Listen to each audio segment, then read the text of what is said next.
Hello. From the studio in Nitro, West Virginia, this is Unreasonable Doubt. It's a podcast about West Virginia University basketball. I'm Josh Witt, and I said it was the easiest part of the schedule on paper. And sometimes you wish they were played on paper, and sometimes you don't. Look at West Virginia's season. Some of those games you don't want played on paper. You don't want any of them played on paper. But West Virginia has their first losing streak of the season against the easiest part of the schedule on paper. This time going to Manhattan, losing to Kansas State by 13. And that's generous. This did not feel like a 13-point loss.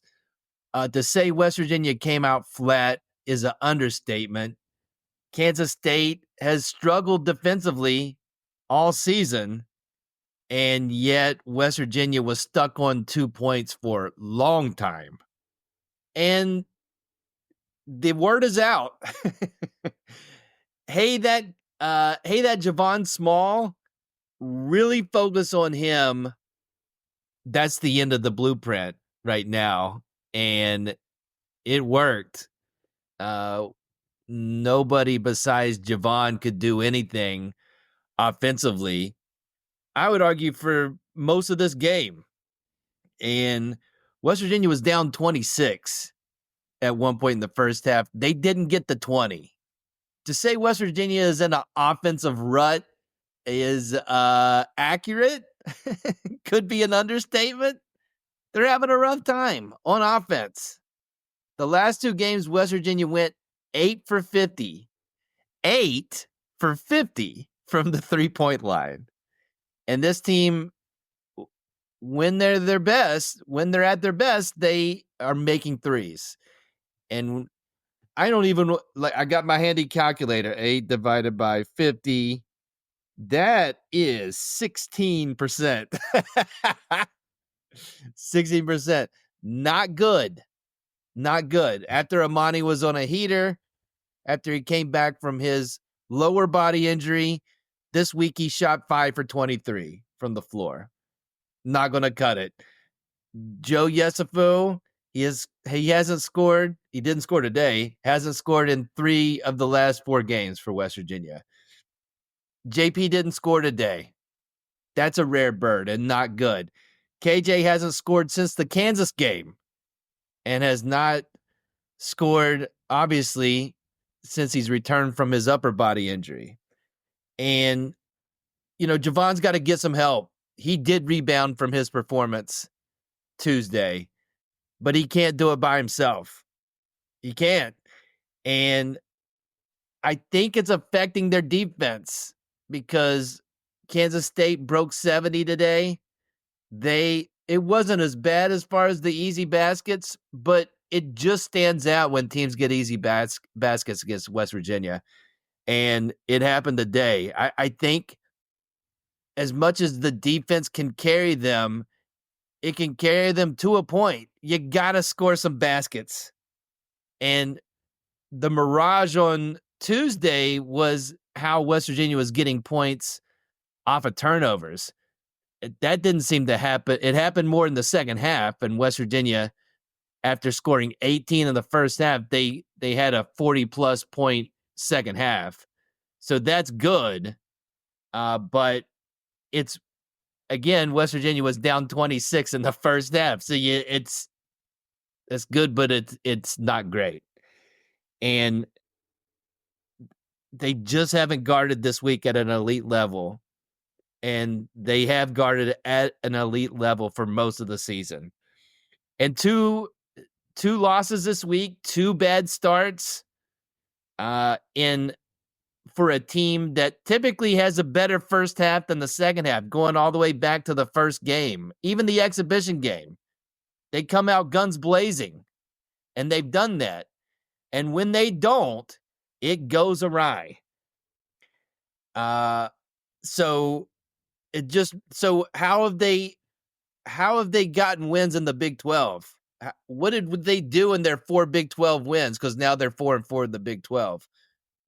And they've done it, and you got to exclude Javon from this equation because Javon has been somewhere in those 4 wins between good and a superhero, between good and an actual cape and like a belt with different utilities on it or whatever.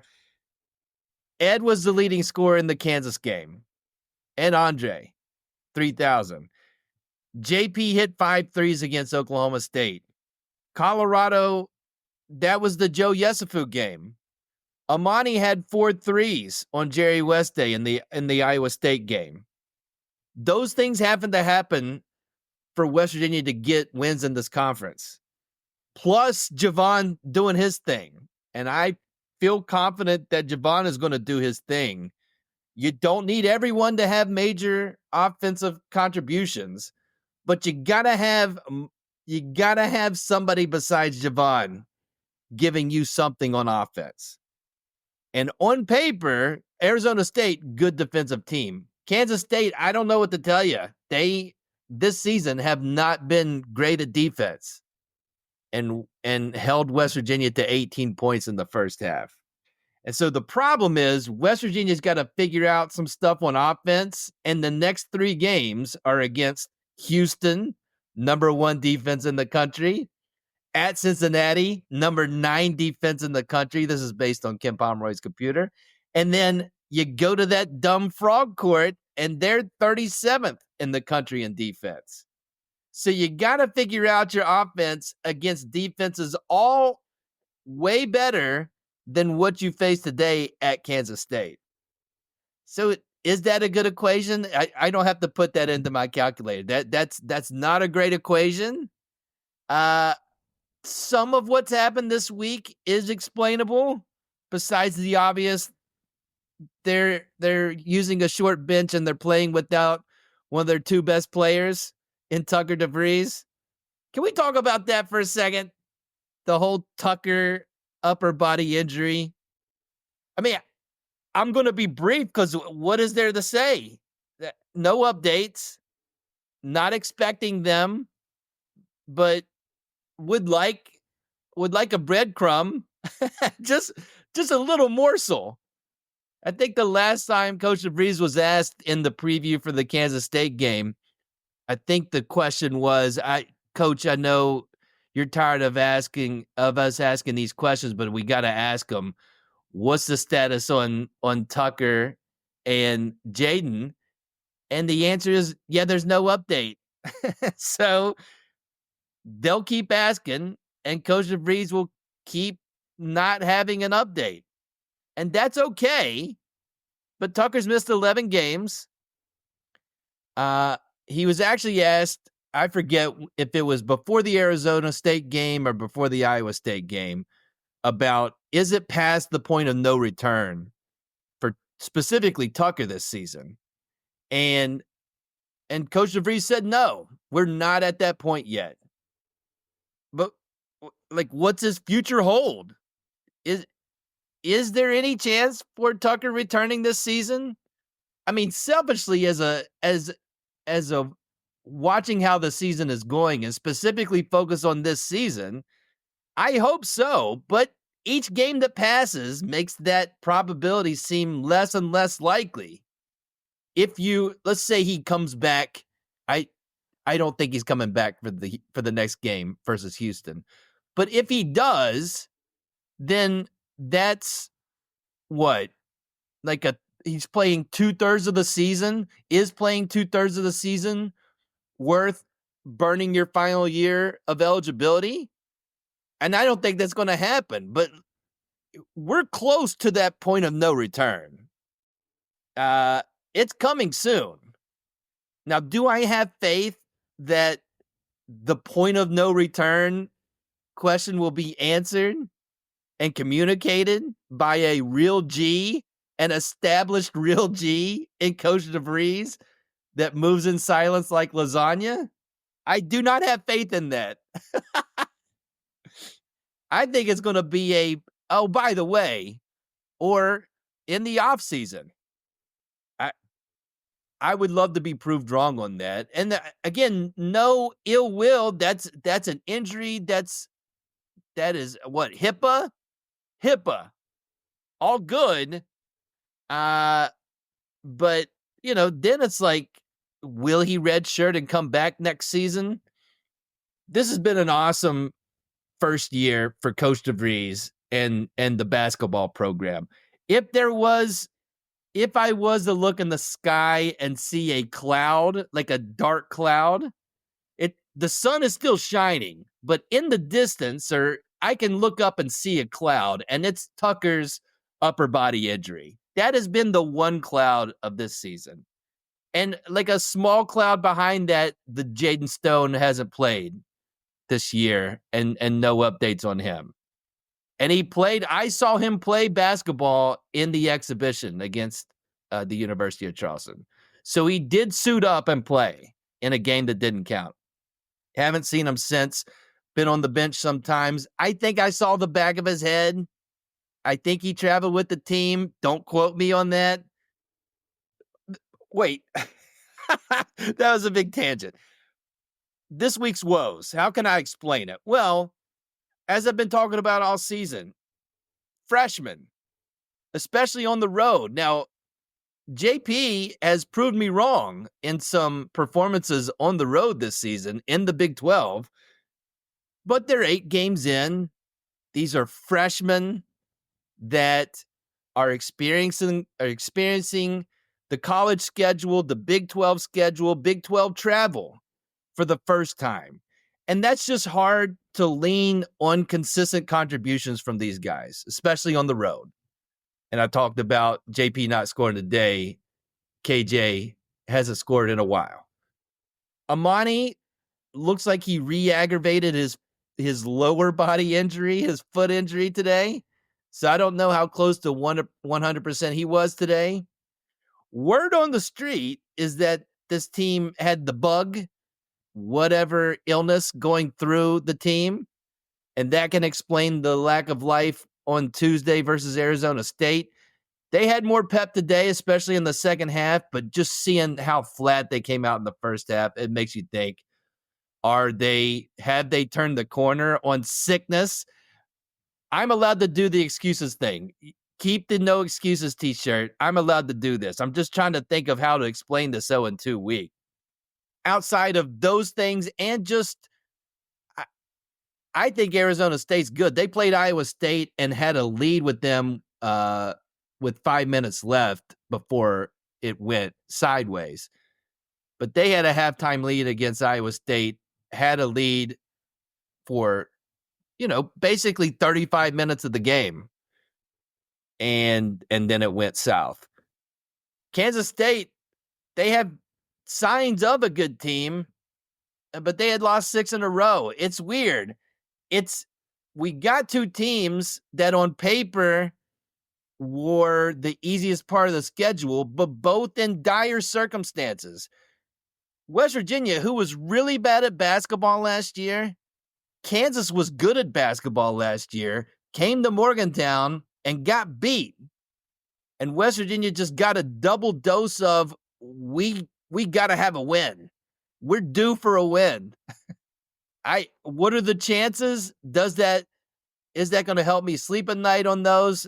I'm telling you it is. But you'd say that 4-4 in the Big 12, if I told you before the season that West Virginia was 500 in the Big 12 schedule, 8 games in, you'd take that, wouldn't you? How they got the 4-4, you wouldn't be able to predict, and it is a strange trip. 2-2 at home, 2-2 on the road, 2 wins against teams above them in the Big 12, 2 wins against the bottom of the Big 12, 2 losses against teams above them in the Big 12, and 2 losses against the bottom of the Big 12. It's almost like I keep thinking about head coach Neil Brown. Things tend to balance out. They're 4-4 in the conference, and all of that is balance. It's not great. It's not great considering some of the awesome wins and then what happened this week. But you'd take it before the season, 4-4. And so they got 12 left. Speaking of balance, 6 at home, 6 on the road. 3 are against teams above them in the Big 12 standings.